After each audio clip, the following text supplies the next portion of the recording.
Okay, so today we're going to be talking about our last component here that we're focusing on for our ACT bootcamp, which is probability.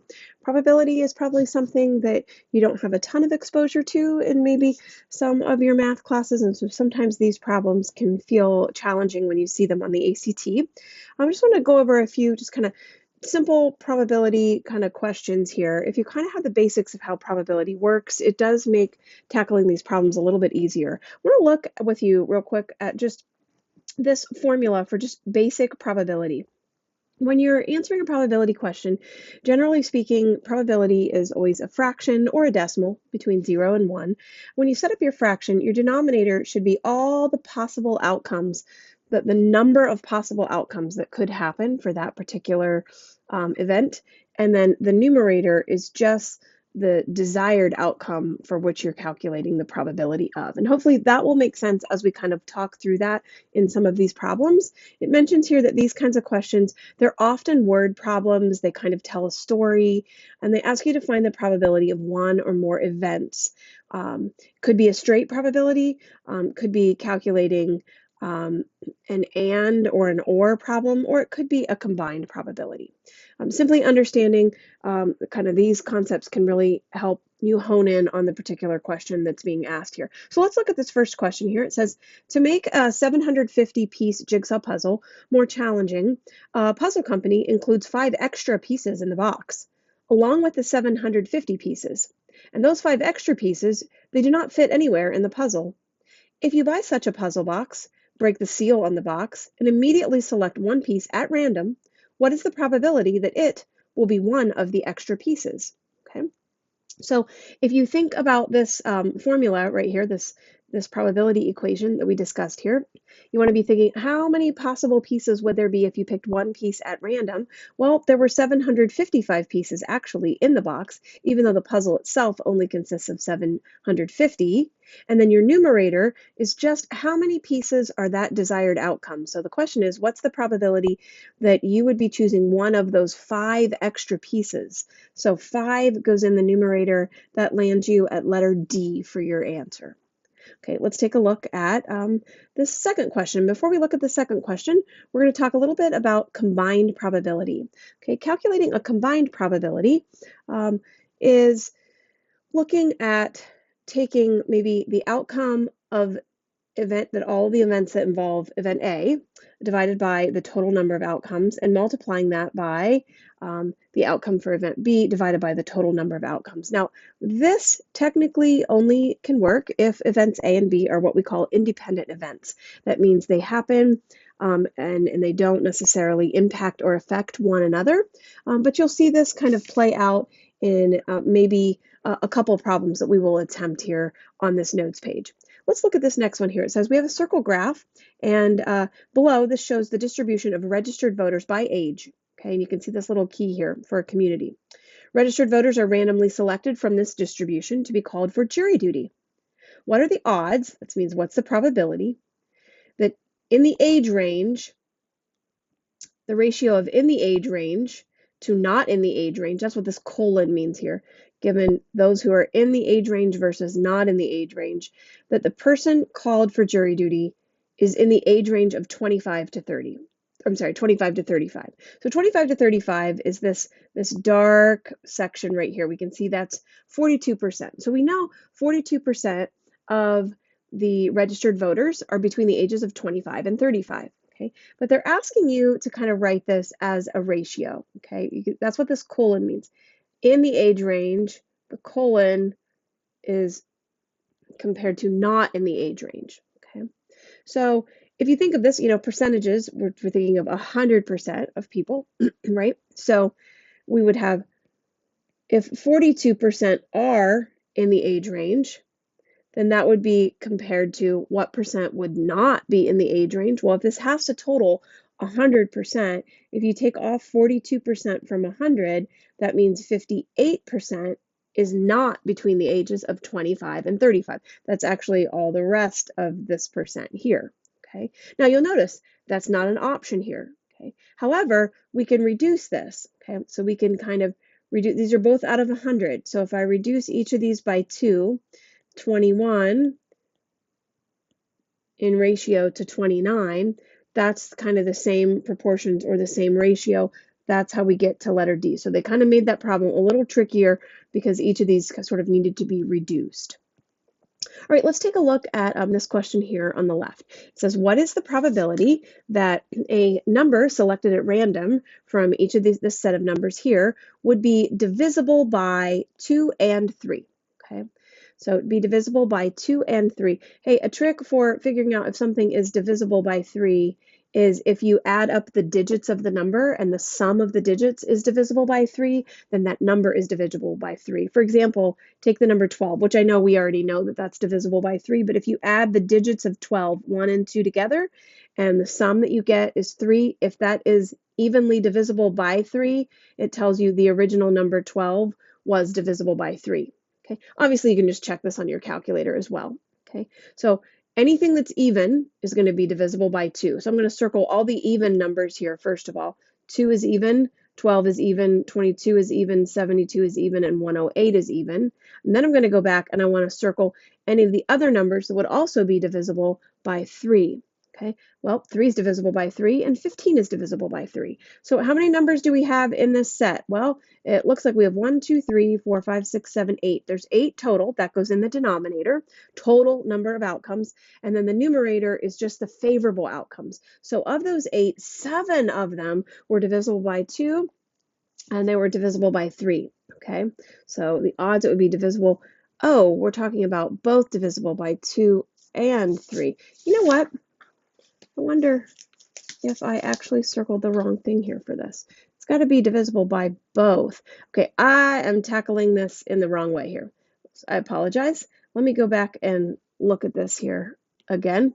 It needs to be divisible by both. I think I was initially reading that as divisible by 2 or 3.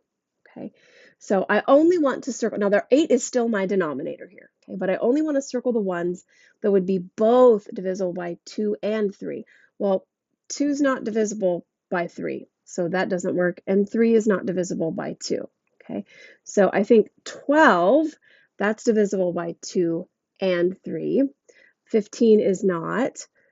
22 is not. Okay, here's where maybe we would want to check on our calculator to see if 72 is divisible by 3. It is, so we would circle that because that's both even, so it's divisible by 2 and 3. And then also we want to do a check to see if 108 is divisible by 3, and it also is. So there's 3.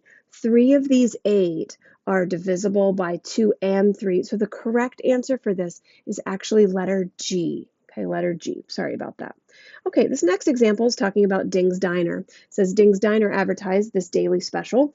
Choose one item from each column. It's only $4.95, thus each daily lunch special. This is what you get. You're going to get a salad, a soup, a sandwich, and a drink. So you're going to get to pick something from each of these 4 categories here.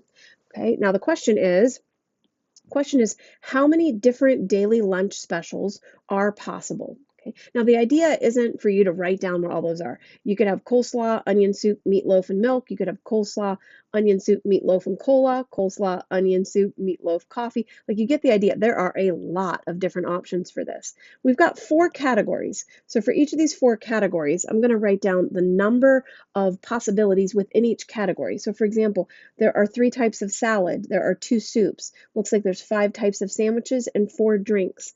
Within each of these categories, you're going to multiply those options together. And when you multiply 3 times 2 times 5 times 4, you get 120. Thank goodness we're not having to write out what all the possible different combinations are here for these lunch specials. 120 is the answer. Okay. And then this last example here for this notes page is, and this is referencing multiplying all the possible outcomes for each category. Whoops, that's what this was referring to here, what we did right there. Okay, now, whenever you sample something without replacement, that actually alters the probability between the events. And when we say without replacement, we mean you draw something out and you don't put it back in when you go back in a second time or third time to keep drawing out other things. And that's what's happening in this last example. It says we have a bag that has 10 marbles in it. 2 are blue, 3 are yellow, and 5 are green. Looks like we're going to be choosing 2 marbles at random. It says without replacing. Okay, what is the probability that the first one is green and the second one is blue. Okay, well, when we reach in the first time, remember there's 10 marbles total for that very first draw. We want to know what are the odds of that first one being green. Well, it says here 5 out of the 10 are green. So you have a 5/10 or a 1/2 chance of that first marble being green. You're going to multiply that times, but notice how my denominator is going to change. And this is because I'm sampling without replacement. Okay, so my denominator is now a 9. I'll need the second marble to be blue. Okay, so 2 of those remaining 9 marbles are blue. So I'm going to multiply this together. I get 10/90. Okay, that would be the answer. Maybe, I know this wasn't multiple choice. It probably should have been. It maybe would have been in its reduced form on the ACT and shown you 1/9. That could have been a possibility. Okay, now I'm going to have you try a few of these probability problems here on your own. You've got, I believe, 8 of them to go ahead and try. I would suggest that you set a timer for about 8 to 10 minutes. Attempt those 8 problems. The first couple are easy, then the next 4 are considered medium, and the last 2 are challenge problems. And then you can unpause this video and kind of see the explanation for how to do those 8 problems. Okay, so let's take a look at this first probability question. It says you roll 2 6-sided number cubes. What is the probability that the first cube will show a 6 and the second one will show a 2? Okay, now every time you roll this cube, there are always 6 possibilities. So you're going to be doing this twice, 2 rolls. Your denominator in each case is a 6. So the numerator needs to be, what are the odds of the first cube showing a 6? Well, only one of the 6 sides is a 6 on a standard die. So there's a 1/6 chance of rolling a 6. And even on the second one, the second cube showing a 2, only one of the 6 sides has a 2 on it. So there's a 1/6 chance and a 1/6 chance. That multiplies to 1/36. Letter A is the correct answer for that. Okay, let's look at number 2. It says Edward has a bag with 3 marbles in it. One is red, one is blue, and one is orange. If he randomly selects 2 marbles, notice here, without replacing them, what's the probability he selects first the orange, then the blue? Okay, so once again, we have 3 marbles in the bag. So initially, 3 is my denominator. Remember, there's only one of each color. I want to know the first one being orange. That would be a 1/3 chance. But now, when he draws in for the second marble, my denominator has changed because I'm sampling without replacement. Now my denominator is a 2. So of the 2 remaining marbles in the bag, keep in mind one is red and one is blue. There is only one that is blue. We're finding what's the second one being blue. So we multiply 1/3 and 1/6, 1/3 and 1/2, and we get 1/6 as our answer. All right, let's move on to some of the medium level ACT probability questions. Here it says we have an 18-member committee. They have 4 officers. The committee needs a non-officer to take notes during its meetings and decides to select someone randomly. Okay, if Lewis, who is a member of the committee, but he's not an officer,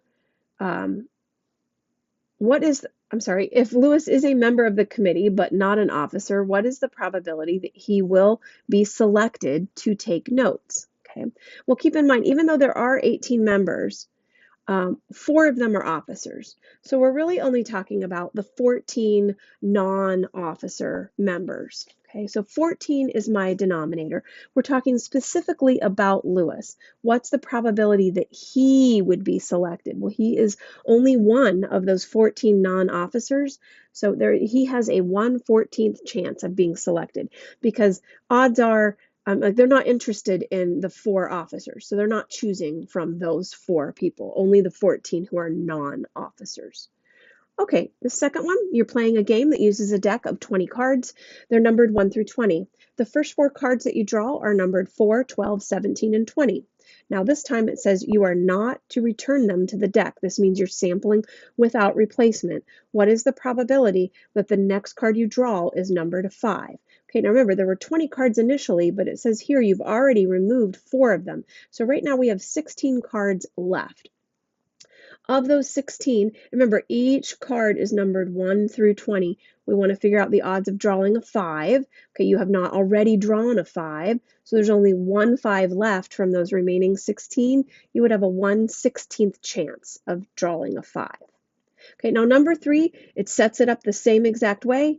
You have a deck of 20 cards. They're numbered 1 through 20. The first 4 cards, same 4 numbers. We're not returning them to the deck. It says, what's the probability that the next card you draw is a 12? Okay, now, once again, there are 16 cards left, but the trick is we have already drawn a 12 out of this deck. Okay, and remember, each card is numbered 1 through 20. So of the remaining 16 cards, there is no 12 left. So 0 out of 16 reduces to 0. You have a 0 chance of the next card being a 12 because you have already removed that from the deck.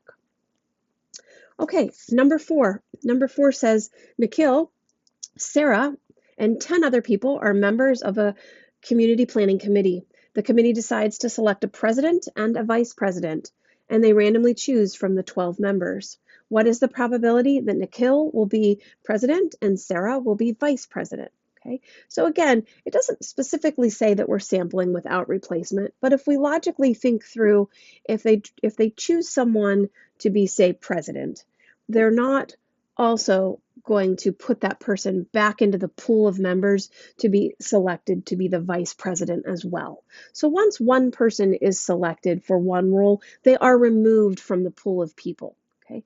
Now we have these 2 individuals and there's 10 others. So initially there are 12 people who are in the pool of people who could randomly be chosen. Okay. If Nikhil is selected to be president, she has a 1/12th chance. Okay. Now, what are the odds of her being selected to be president and then Sarah as the second draw being vice president? Well, now for Sarah, there's only 11 people left in the pool because one person has been removed and Sarah is one of those 11. So we multiply 1/12 times 1/11 and we get 1 over 132. All right, we have our last 2 problems that are our challenging probability questions. This is Kamal's drawer, has 20 socks in it. 10 are white, 4 are black, 4 are blue, and 2 are red. If Kamal randomly takes 2 socks out of the drawer, what is the probability that they will be the same color? Round your answer to the nearest thousandth. Okay, now once again, it doesn't specifically say it, but if she's going to take out 2 socks, if she takes them out one at a time, she's not putting one sock back in before she draws out the other one. So this is sampling without replacement. Now I'm just going to do a little calculation here of what would be the odds that she gets a white sock and a white sock, that she gets a black sock followed by another black sock, the odds of a blue sock and another blue, and then finally the probability of a red and a red. Because what this question is asking is that they would be the same color. So I'm going to calculate each of these 4 separate probabilities, and then we will add the 4 probabilities together. Okay, now remember, there's 20 socks total when she goes in for that first draw. So of the 20, initially 10 are white. Let's say she gets a white one out. There's now only 19 left, and there's now only 9 of the original 10 white socks because we're assuming in this situation she pulled a white one first, and then we're calculating the odds of the next one being white. Okay, this is 90 out of 380. That's the odds of getting a white and a white. Now let's do the same thing here. Odds of getting 2 blacks. Well, first there's 20, and 4 of those 20 are black. The next one, notice my denominator goes down by 1 because we're removing one of those black socks. My numerator also goes down by 1 because I'm assuming I drew one of those 4 black socks from the first draw. There's now only 3 out of the 19 for the second. So we're basically following the same pattern here. When we do the blues, this is the same thing. There's 4 blues, and then there would be 3 19ths. This is the same odds as getting 2 blacks. And then red, it says there are 2 red to start with, and then this would be 1 19th. That would be 2 out of 380. If you add all 4 of these probabilities up as a decimal, since this is how our answer is expressed, it would be 0.305. That would be letter D. Okay, and the last question says, Naugatuck Savings Bank requires its customers to select a 4-digit PIN code to access their accounts. Furthermore, the first digit cannot be a 0. Okay, so we know we're going to have 4 digits here. The first one can't be a 0. And the last digit has to be even. If Sherry is a customer at Naugatuck Savings Bank, what is the probability that she has the PIN 8564? Okay, well, let's calculate the individual probabilities of these. Okay, digits. Digits can be 0 through 9. That actually means there are 10 options. 0 through 9 are 10 possibilities when you count the 0. Now, it says the first digit, though, is not allowed to be a 0. So the odds of this first digit, since it can't be a 0, I actually only have 9 options. It can only be a 1 through 9. And hers was an 8. So this is a 1/9 chance because 8 is 1 out of the 9 options there. Okay. There were no restrictions on the second or the third digit. Those could be any digit 0 through 9. Now, we're finding the odds that the second digit is a 5. So out of the 10 possibilities, 0 through 9, 5 is one of those. Out of the 10 possibilities for 0 through 9, 6 is one of those. I'm going to end up multiplying these probabilities together. And then the last one, it says the last digit has to be even. So out of 0 through 9, the number of even digits would be 2, 4, 6, or 8. Okay, 2, 4, 6, or 8. So that would be 4 possibilities. Okay, of those 4, one of those 4 is the number 4. Okay, so we're going to multiply all of these together. Let's see here. What is that? 100. Is that right? Yeah. Okay, we're going to multiply all these together. I am losing my calculator here a second. Just be patient with me for one moment here. Apologize. Multiply these together here real quick.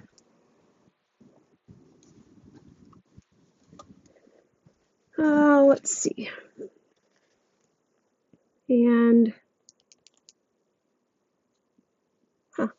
maybe actually, I think this is considered 1/5 would be the odds for this one here. 1/5, I believe. Okay. Last one has to be even. 5 of those are even. Yep. Okay, and so this multiplies to be 1 over 4,500. I believe the answer is letter C there. Okay, all right. Hopefully you guys didn't do too bad on those. Thanks so much.